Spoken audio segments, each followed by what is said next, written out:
Welcome back to an episode of Spectator Mode. I'm Nichelle Strebig. With me, as always, in this super awesome shirt is Donald Double D DeCray. Where'd you get Yep, that yep. tea anyway? What's up? Where'd you get that tea anyway? Oh, I got this a while ago. I think I actually wore this to Infinity Wars.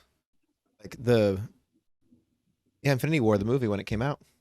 I've had this for a Nice, minute. nice. But what do we got today? We got a pretty good lineup, I'll be honest. I guess a little bit denser than the last couple episodes too, but It is. I don't know how we're gonna do on pacing, but I'm planning to go pretty fast. So yeah, well, actually, too, before I start, too, I do want to mention we had a listener, good buddy of mine, Hayes, mention in our VR talk with last episode how Nintendo has quite a few hentai games, and then purchasing Dynamo may lead to more hentai and VR games, this is what which we're leading off with is the yeah, potential for more we hentai. have a listener that's commenting. I figured at least throw it out Give him there, the and give him the shout out in the beginning of the show. Fair enough, I exactly. guess. I don't know if I agree with it, but I I mean, yeah, there's plenty of hentai games that exist on the Switch. I mean, there's plenty of hentai games that exist, I think, on all platforms, Steam and PC and VR headsets and everything else. I don't know that it's necessarily an original thing, but maybe we're getting excited for the wrong things. I don't know. You're saying Hayes needs to double check what he's using the Switch for. Yeah, right. I don't know. I don't know. Look, I'm not saying, but I'm just saying. No, but no. Back to actual show and actual topic, and not Hayes' hentai. We got some Star Trek news to kind of lead off with some sad news there. Talk a little about DC's universe, the Batgirl shakeup, mishaps for sure. Some Guardians of the Galaxy news. One of our favorite Activision Blizzard titles, Overwatch 2. Talk a little bit about GTA 6 as well, and then take a little bit of a deeper dive and some more time on TwitchCon. But starting off, I think we want to just pay a little bit of a tribute to Nichelle Nichols, who was famously Lieutenant Uhura on Star Trek, has passed at the age of 89 years old. And, it really is a shame to see her go. And I think it's almost kind of crazy to think about. We're starting to see a lot of these actors aging, and they still seem so recent in my mind. I'm not sure I'm quite, there yet to understand that, like, hey, like, people are getting older. You know what I mean? Like, William Shatner is getting older, Yeah, no, I shouldn't laugh, but I mean, yeah, I mean, time is undefeated, but now it is upsetting, and I think Nichols as well. It may get lost in the ether with how much fandom there is now around it, but again, how kind of landmark her and Shatner's kiss on TV Oh, was yeah. in relation couples, and again how paramount Star Trek was too and progressive at the time. I think there's a lot of moments I think we that may still happen nowadays, but I don't know. They don't have the same magnitude, it feels like, as they did, yesteryear kind of thing in generations before, because there's so much saturation. I think we miss out on those paramount moments, and sometimes don't reflect back on how big they actually were. Yeah. I mean, I think we can take some solace in the fact that she passed due to natural causes. It sounds like it was relatively peaceful from what we've been able to find. So, you know, just keep her and her family, I guess, in your thoughts going forward. And I think if you have the chance to go watch some old episodes, that might be not such a bad way to remember her and her work and contributions. Moving on from that to something which may be sad for some viewers, listeners. It has come out that Batgirl has been 100% canceled. Just flat out gone. It's not coming to theaters. It's not coming to streaming services. They're not going to be releasing it on any platform whatsoever. And critically, there was an investor call where they basically said that they didn't expect it to be profitable because they talked about sort of the release to streaming services instead of going to the theater market and what that looks like. But also there's stuff going around saying that it just tested horribly with test audiences, like absolutely terrible, to the point that they expected it to be so poorly received it was better to not get the bad reputation and take the hit of releasing it. So maybe it's a little of both. I don't know.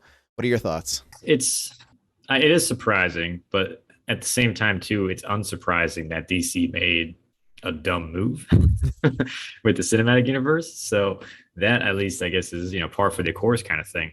The only question mark I really have is, was it this bad? Because I did see a couple of memes and stuff too about Morbius coming out and being released in theaters twice, and Morbius, being just decimated by fans and critics Oh alike. yeah. So it's kind of, again, like, you made $70 million on the movie, you invested it. Why not just toss it out there?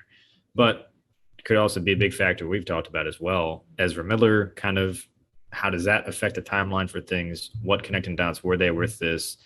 And again, if they're changing directions, maybe Batgirl just didn't fit with the mix and they decided to cut their losses. So it's a lot of money, but in a studio sense, kind of a drop in the bucket. It's like a Thursday. Yeah, I guess so. I mean, on the one hand, from my understanding, they had $100 million budget. They had spent 70 million already because they're moving to the post-production phase of things. So primary filming had wrapped on it already. So it was a mostly finished movie. So it does seem a little unusual to drop it. But then I think it's important to move into the next part of this, is that they also announced that they're developing a 10-year plan for the DC universe. And I think that might be a key part of this decision. As bad as this movie might have tested, I'm kind of on your side of things here, of like, hey, you've invested the money, throw it out, they recoup something, unless they're expecting that the additional cost it would take to finish the post-production work would not be recovered, so they're actually going to save money by killing it now. I don't know, but I kind of was like, yeah, just put it out there, see what you can do with it, whatever. But they have announced, Warner Brothers has announced, that their goal now for the DC universe is to basically do what the Marvel Cinematic Universe has done. They want to have a team, set up a 10-year plan. Maybe they'll talk about it in phases or whatnot, but they want to have this integrated long-term goals, which is terrifying to hear, because I had kind of thought they had this plan originally when they were doing like Dawn of Justice and everything else. And now I'm finding out that like, hey, they had no plan going into any of this, and they're blowing all these major heroes and IPs on some very mediocre movies. Like, I don't know why they didn't make this move before now. Yeah, I think for me, it's like, yeah, I'm with you. It's kind of like, all right, well, you should have been doing this already. The similarities to MCU and modeling that plan, I kind of already have resistance towards, because I want to see more of a darker, grungier DC like they did with the Batman with Robert Patterson. And I think that's the better way to go with DC characters, and that grit and grind. I think Snyderverse had that. But it's like they can't put together two consecutive good movies, it feels like, It's kind of like they constantly just trip over their own feet.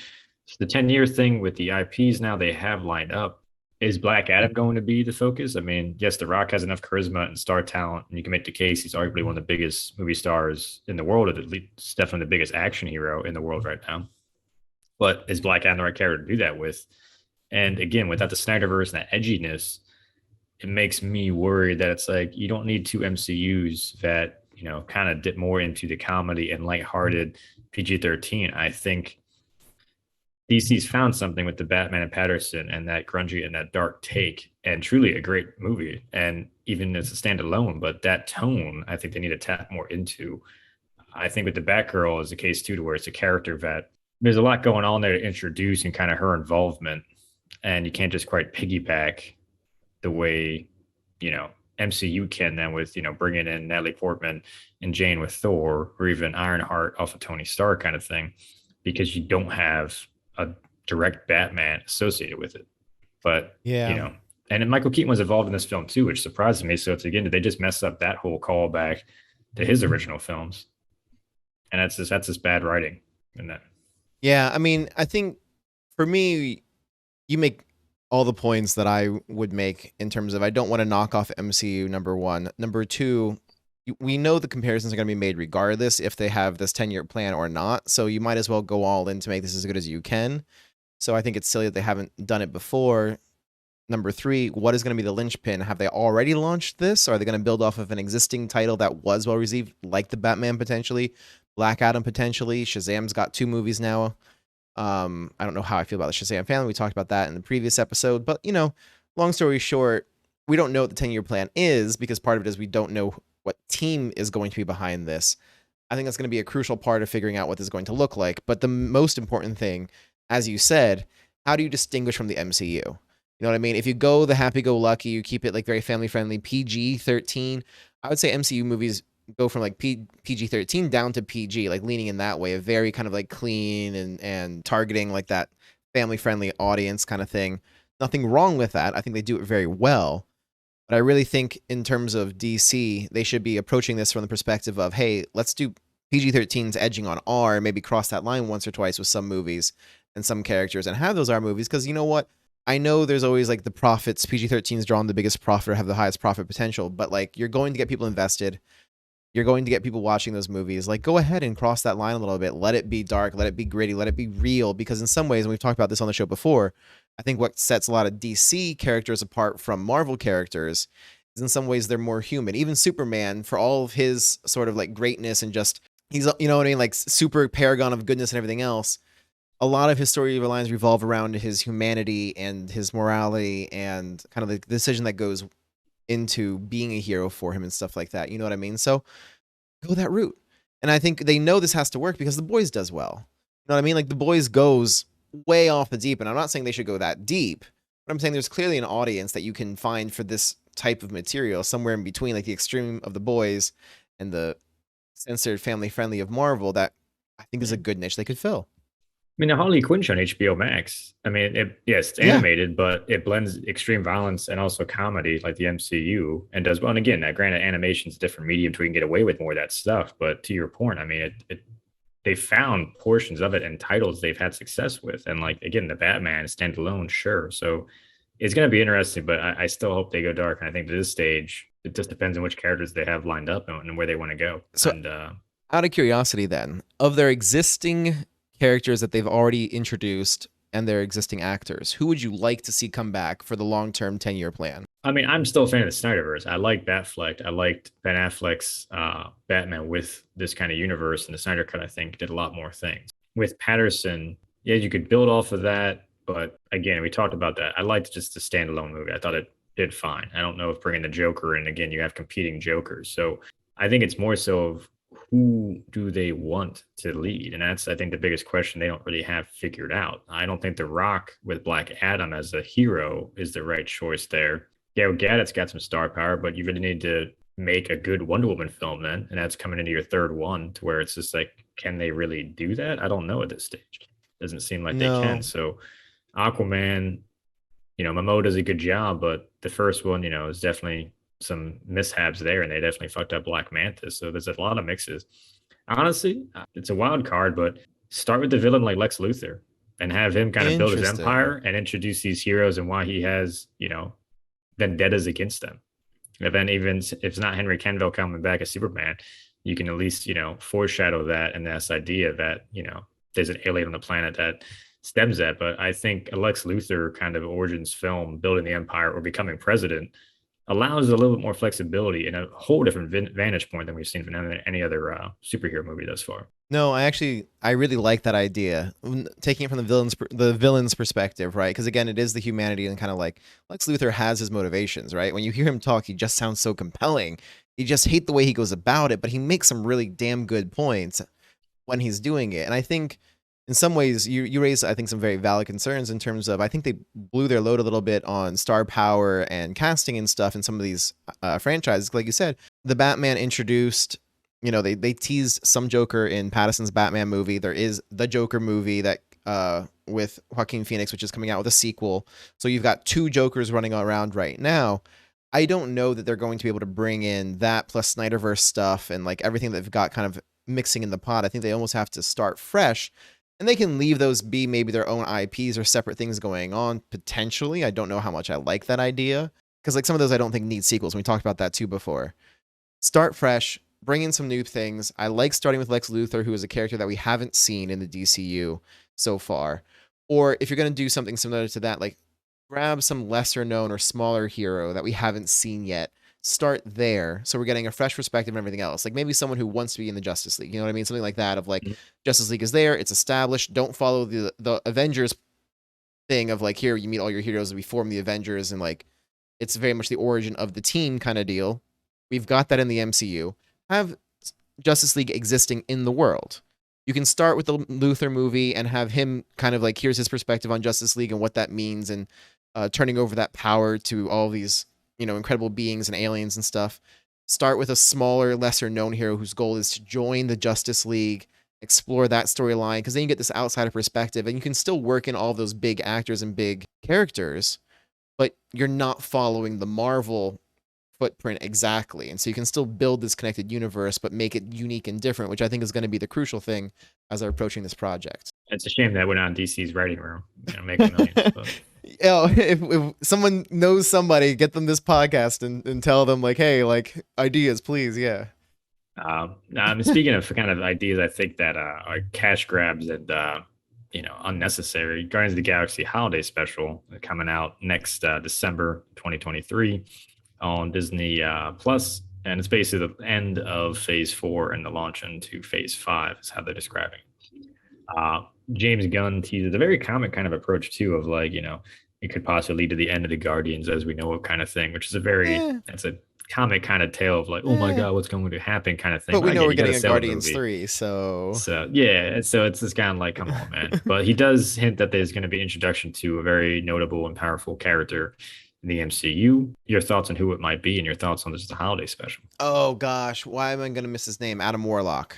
Yep, you got it. Yeah, that's who. That's I don't know why. I don't know. I was scared that I wasn't gonna get it in the moment because he put me on the moment or put me on the Yeah. spot there. But yeah, probably Adam Warlock is what I'm expecting because I think he's gonna have a larger role in the third Guardians movie. So I expect this to be his sort of teaser coming out a little bit here.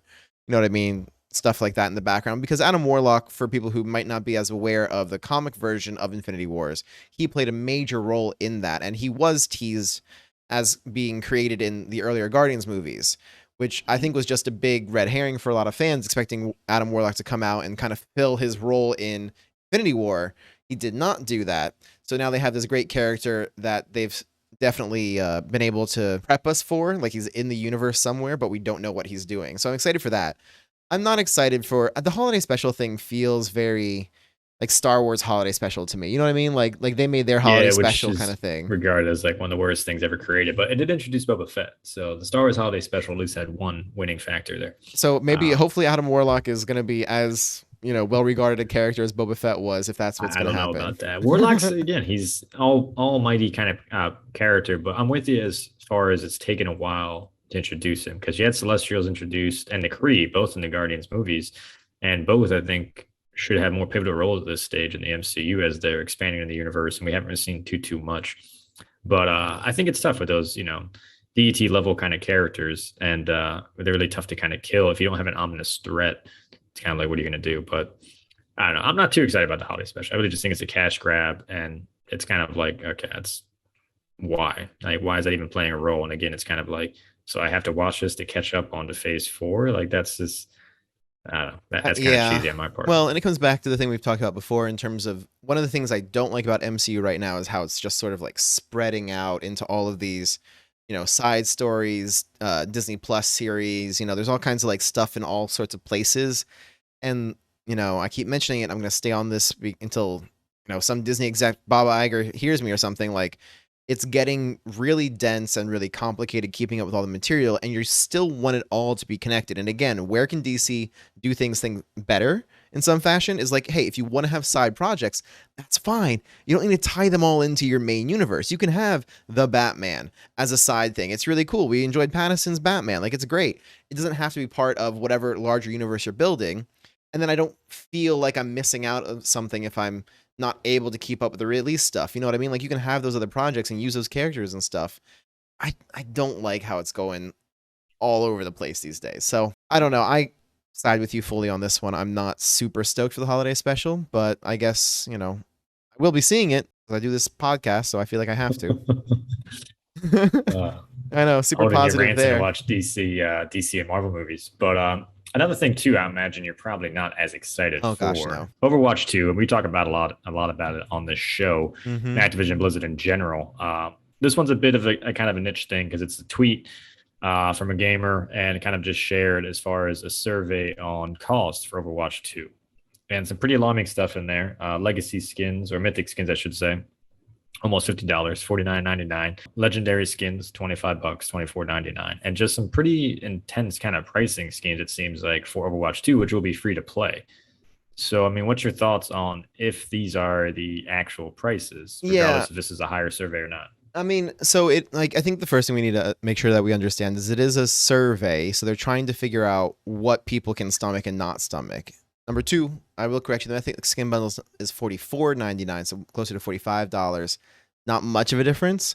But at the same time, at the time that you're paying $45 to $50 for something, that is basically the cost of an entire game. You know what I mean? For what's going to be a cosmetic in one game, and like I know there's definitely challenges and things moving to a free-to-play model because you still need some monetization in it. You can't have a game that's completely free with no way for it to make money. You know, that's just not feasible. So there has to be some way for the developers to make money and recoup costs, pay people their paychecks that they rightly deserve. $45 for a mythic skin, or even just $25 for a legendary skin? That is so insanely expensive. I can't think of another game that has prices anywhere near that stuff until you start getting into the loot box gambling stuff that you see like in Doom Eternal. It's horrible. Diablo. Diablo. That's what it is. Oh, Diablo Immortal. Immortal. No, I'm with you. It's pretty appalling, and I mean, Apex free to play. I know some of the skins there you can push close to $20 to try to get kind of the coins, but again, kind of depends on where you're at grinding wise. If these are the prices, I think they're going to have a pretty uphill battle, where they need to have a significant loot system that you're getting on the regular grind. But yeah, I'm with you. These prices as they stand, even on the high end, it's like Jesus Christ. If you're spending that much on a skin and stuff, that's ridiculous. I mean, it's ridiculous to ask and ridiculous to spend. Yeah, I mean, the cheapest thing in the tweet that was released was 3 sprays bundle for $5. Sprays, $5. I mean, I guess you get 3 of them, but like I would be hard pressed to spend $5 on a spray. You know what I mean? Like that doesn't do much for me. And like, I gotta be honest, I'm gonna be double honest. I don't like the mythic skin, or like the skin stuff. I don't think is as good per se in a game like Overwatch as much, because it's a first person view. You don't get to see what you purchased. You know what I mean? Like other people get to see your awesome skin as you're running around, and in some ways maybe that's the appeal, but like you don't get to see it yourself. So you spend $45, $25 if we're going to be cheap, I guess. And how much enjoyment do you really get out of that? You don't get to see it. That's a bad look. Hopefully it's not the case, and hopefully prices are significantly cheaper, but we'll see. We'll see what happens. Yeah. What else we got though? Yeah, so in other video game news, GTA 6 news has been slowly trickling out. GTA 5 has been on the market since forever, as we all know. And one of the things that's come out and caused controversy is that they're basically going to be adding a playable female character. First one for the series. They said that this is going to be sort of a Bonnie and Clyde, you know, 2 main characters storyline. They're going to be getting away from some of their classic themes that they've looked at in the franchise before moving to this. And people, there's been some like crazy tweets about this of how like women don't commit crimes in the same way men do. It's just not realistic. And like, it's really out there, some of the reception for this. And I guess I'm curious, if they come out with GTA 6 someday, fingers crossed, would you play a female lead? One, I'm not going to play GTA 6 to begin with, just because I think I've grown out of the franchise. I don't have any desire to play that game. It's the same old kind of thing. It does surprise me how people are kind of attacking this as kind of like, oh, it's trying to be woke or this or that. And it's a logical progression for the game to add a female protagonist with how they've gone about it. I don't get why people are having such a hard time grasping that. The Bonnie and Clyde thing, okay, it's still sticking around romanticizing, you know, criminals, which is kind of what GTA does. Yeah, so that kind of makes sense. My biggest surprise is them knocking back some of the stereotype tropes and the jokes and the adult humor in it. And yes, GTAs have, you know, they said they want to use less of the N-word and stuff too with the last one, which, okay, yeah, it makes sense. It was kind of heavy in GTA 5, but in the same breath, it's a game glamorizing street level criminals to where all this stuff exists. So it's again like, if you're going to make a fictional kind of universe about bank heists, then, you know, do that. But I think it kind of gets away from what GTA has been, which is taking joy in just this absolute filth of society. So I think it's kind of losing itself in some capacities there. But I have no issues with a female lead. It makes sense with it. I'm more surprised that GTA is kind of taking a back step because they're afraid, I guess, fans will, you know, call them out on social media about the jokes. But I think if you're doing that, then you haven't played any GTA games ever in your life, and you're completely disconnected what the franchise is. Because, I mean, the game had you fucking hookers back in the fucking GTA 3, for Christ's sake. Right. Crazy. Right. You know what I mean? So we were fucking like 10 or 12. So it's just like, what the fuck? Well, I think there's a couple issues here, at least for me. Number one, I think there are some players who genuinely have trouble playing differently gendered characters. I think that goes both ways for the record. I think sometimes there are women who have trouble playing as male characters. I think there's sometimes men who have trouble playing as female characters. And then you have the people who are like, oh, I like to look at cute butts, so I play girls all the time. Or they genuinely prefer to play characters of whatever gender, or they don't care. You know, there's everything in between, right? So some of the vitriol, some of the pushback, I think, is coming from those people who just like would never, if they were given the choice, like in character creation of creating a character, there's some people who would just never pick a character's gender different from their own and how they identify. You know what I mean? Like that just wouldn't happen for them. So feeling like they're forced to do that, forced to play that, for them is going to be an uncomfortable or unwanted experience.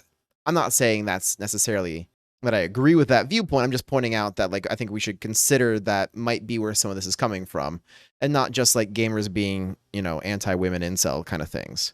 But on the flip side of it, I think one of the things that's become hard or almost untenable for the series is to keep pushing those kind of edgy extreme tropes because it's not really seen in the same way, right? Like in a lot of ways, you're right. GTA as a franchise rather is a caricature of street level crime life, you know, in all the various cities and stuff like that. It's glamorized, it's bigger than life and everything else. So like they are going to take those things and push them to extremes. But at the same time, at what point does going in those directions become crass or old or tired because you've been doing it now for literally years?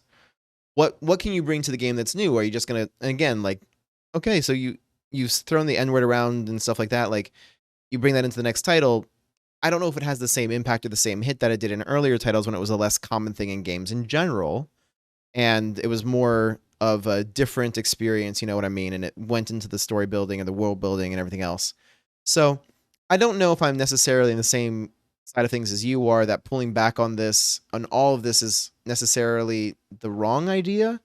But I think the key is if you pull back on those areas, you do need to find other avenues to explore to push the limit, because I think that's kind of where GTA's niche is. It is at the edge of like what would be socially acceptable, you know what I mean, like morally acceptable and stuff like that. And the controversy that comes out on almost all the games on release, and should kids be playing this and da da da da, like I think that's where the franchise needs to live to continue to be successful. No, I'm with you. I'm with you there. So that's what I don't know. It's going to be interesting to see how it's responded, because how woke can you get then a game that's, as you said, designed to be in an area that makes you uncomfortable? Yeah, definitely. And speaking of lack of comfort, TwitchCon has announced that they are going to have no vaccine requirements, no testing requirements, no mask rules. TwitchCon is going to be taking place in San Diego, and they said that they're going to conform with quote unquote applicable public health and safety guidelines as of the date of the event. So that means that these things could change at any time, which could create a lot of issues for people planning to attend who thought they did not need a vaccine or did not come prepared with masks or something like that. And then the day they arrive, it could be that, you know, the city or the state puts in some sort of a mandate, and now they're not going to have what they need. They can no longer gain access to the venue. I think the other thing worth mentioning is the San Diego Comic-Con was held in the same venue. They did have mandates on a lot of this stuff, and they still had issues with COVID being spread. And I guess the question becomes, like, do you think they're out of touch by going this route of like, hey, we're not going to do anything? Or do you think that maybe this is the right call because they're still going to be meeting, as I keep mentioning, they're going to be meeting all federal and local standards. So where do you come down on whether or not they should have mandates? Yeah, I mean, I'm not going to make any fans here, and I'm not, pandemic's a real thing, and a lot of people lost their lives, and I mean, I had to cover that extensively, just being in the journalism field and seeing it firsthand and whatnot as well, and being exposed to a lot of horrors and hardships there throughout the pandemic. I do think there's a part though of pandemics, and it's been well covered and documented, that like at a certain point, people just have to kind of accept it and move on. It's kind of like when you're out of it is when people kind of accept it. So in that sense, I think yes, I don't see any issues with this, especially to your point, to where we're at a stage where most people are vaccinated, especially in California. And I think it comes back to something that I think a lot of folks haven't really grasped yet. Like if you're going out and you go into these events now, there's a certain level of risk you're taking into your own hands. So you can't blame the organizers then for being like, hey, yeah, we're not doing restrictions.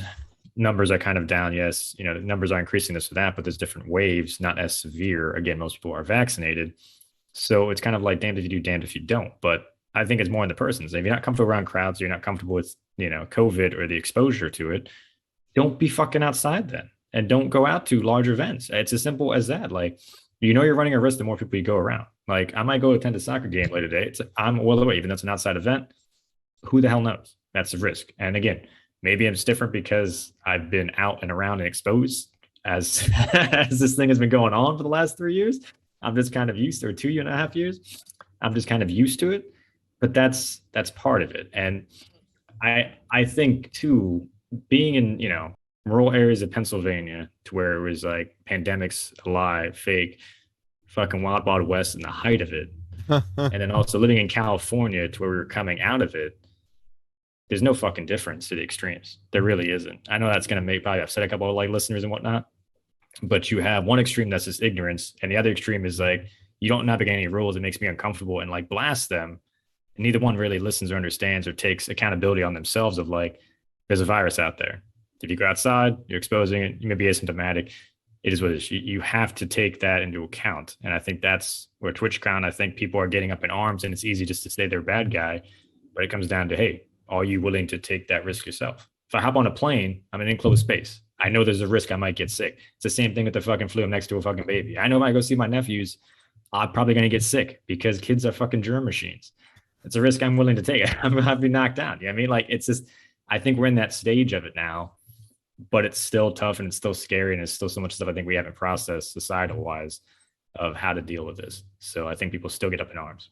That's a very interesting take. I'm going to be honest with you because it's essentially, right, like it's asserting personal responsibility over a lot of these things, right? That maybe we've gotten to the point where now people have to be responsible for themselves and move away from organizers, event organizers, and governments and stuff putting these mandates to keep us safe. I don't know. I think I have very mixed feelings about this because like I can say with some pretty high surety, I think my fiance would mostly agree with everything you're saying because she's on the same boat of like, you know, she judges whether or not something's safe to attend or not, but if she goes, she knows she's taking a risk and she accepts that risk. You know what I mean? Like she isn't blaming other people for what they do or don't do. If she chooses to wear a mask and they don't, she's not mad at them for not wearing one because she knew going out that masks were not required. You know what I mean? So she was expecting people to be maskless going around or at the grocery store or whatever else you want to use an example. You know what I mean? On the flip side of things,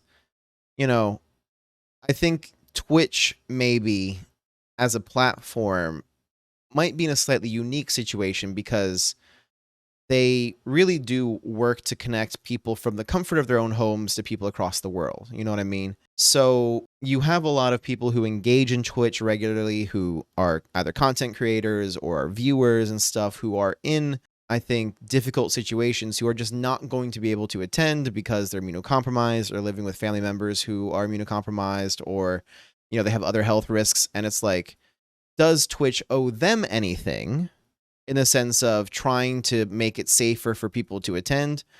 Because, like you said, at the end of the day, if you're in a situation like that, maybe you shouldn't be coming out in the first place. So I don't know if I have as clear an opinion on the whole thing as you do. I think Twitch in general, I think my thing mostly is like, I'm not sure that they're doing this because they're being maybe a little more realistic about everything, as much as I think Twitch in general tends to not care about shit and do the minimum that they can get away with. And this is the easy answer of just like, hey, we're not going to do any of this because it's a lot less work. I don't know.